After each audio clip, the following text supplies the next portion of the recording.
but then that's very contradictory to what the market is saying, right? There's a lot of people talking about profile banao, profile building. The university That's a controversial point to start. That's a very I think she's very rightly put, profile building hai kya? What is it? Yes. Yeah. Is it just putting in n number of activities there, or something very relevant and done in depth and specific. The truth or the honesty, I think that should be reflected in the application. I guess universities have now got a feel of all the metros, they have these 5-6 things put in all the applications, so just Well, this is making me think that we talking specific countries and we're getting into profile building. But before that, let's encapsulate all of this in an answer that if we have to tell each other that what's been the biggest learning or the biggest takeaway as a school counselor, okay, this year, the previous admissions 24, what would it be for each of you? country specific. No, not country specific. That we will not stop there. Let's not keep it. Like as a counselor, we've already spoken about so many countries. I think we've covered, and maybe I'll come to that later. But I just want to know that, okay, this Upasana felt this year or realized this year would reflect on this, which wasn't a realization for the previous years that she's been as a counselor. Like this something new that you learned this year from the applications, decisions, I don't know. I think I would like to share my realization, which is very, very particular with regard to my school. We have a lot of students coming in grade 11 too. That increases my full cohort. But these students have studied in smaller cities in grade 9 and grade 10 and have done a lot of authentic work and have the exposure of real life and not just city life. Can you give an example, because this is curious. No, like suppose there's this child that I have from a school, say in Shimla, or I have a child coming in from Baramulla and Srinagar, not necessarily Srinagar, but Baramulla or another side, where they've actually lived on farms and grown to a local public school there, studied at a state board, chosen to come, and then switch, given the entrance, come in, and they have this really authentic work that they've done. Could be a child from the Northeast, for example, because we have so many civil servants, right? A child's parent who was placed there may not belong to that place, but has the exposure of the Seven Sisters, those states, and then has come back with exposure from there, has worked on community organically because that is what was required there in that moment, and then comes to school and says, hey, you have no idea what's happening in the Seven Sisters, you have no idea of the Northeast. Come, let me tell you more about it. This is what you should know. Opened up his Instagram page, done more, made the best of city resources. So I feel those kind of profiles worked for us because they had the right amount of small city, yet the 11 and 12. I mean, it's just because their family situation was like that, which worked out for them. But this whole conversation about finding authentic profiles and going down to the roots, grassroots, to find a person who's the right fit for your college. Because I did have this conversation with the MIT Dean of Admissions. And we were like, listen, we really can't understand. We've not been able to crack an admission. We really want to know who's the right fit for a prestigious institute like an MIT.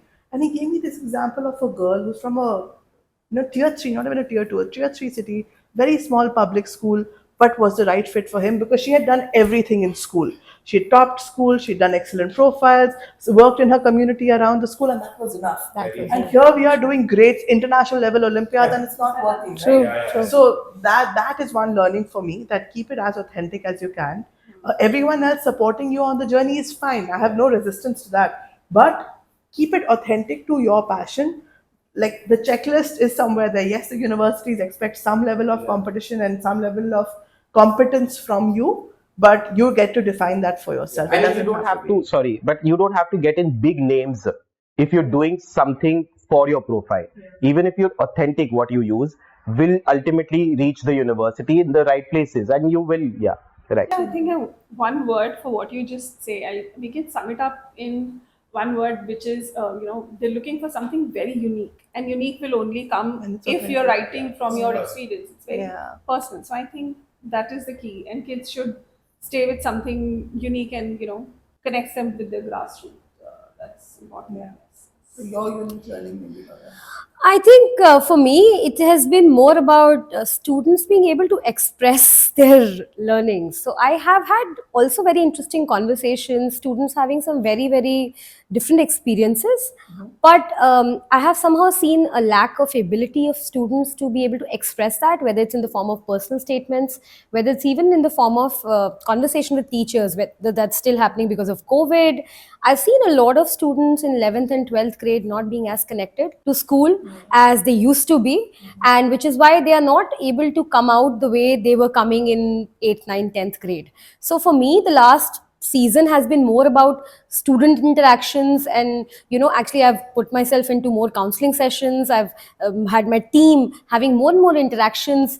We are doing different sort of exercises for them. We are making records, we are planning exercises where they can express themselves, so that at the time of college application we can all put them together and help the student actually express themselves. Even if it's for Indian private universities, they need to write their essays, they need to prepare for their interviews. So I think I have specifically started working and learned to work more on helping students express themselves better. So for me, I think I've put some systems there. Hopefully next year will be a bigger one than this one. What about you? So for me, the biggest learning or takeaway has been that something I implement for myself also, that research is very important. And I say this because whenever a student asked me a question and said something about, okay, sir, which course is better? In which course do I have a better chance of acceptance at the same university, economics or economics with politics? I said, any of these, as far as you know what you are being taught in the university and how you will prepare your profile in order to showcase that yes, you're meant for this course. And along with that, whatever it is, you want to do blog writing, you want to participate in debates, you want to do any of the profile work you want to do, that will be directed as per your choice making, right? Even parents, everybody who said that, sir, okay, which country? Tell us which country. Tell us which university. I said, I'm not advising you a particular country or a particular university, right? I'm advising you a suggestion that come on board.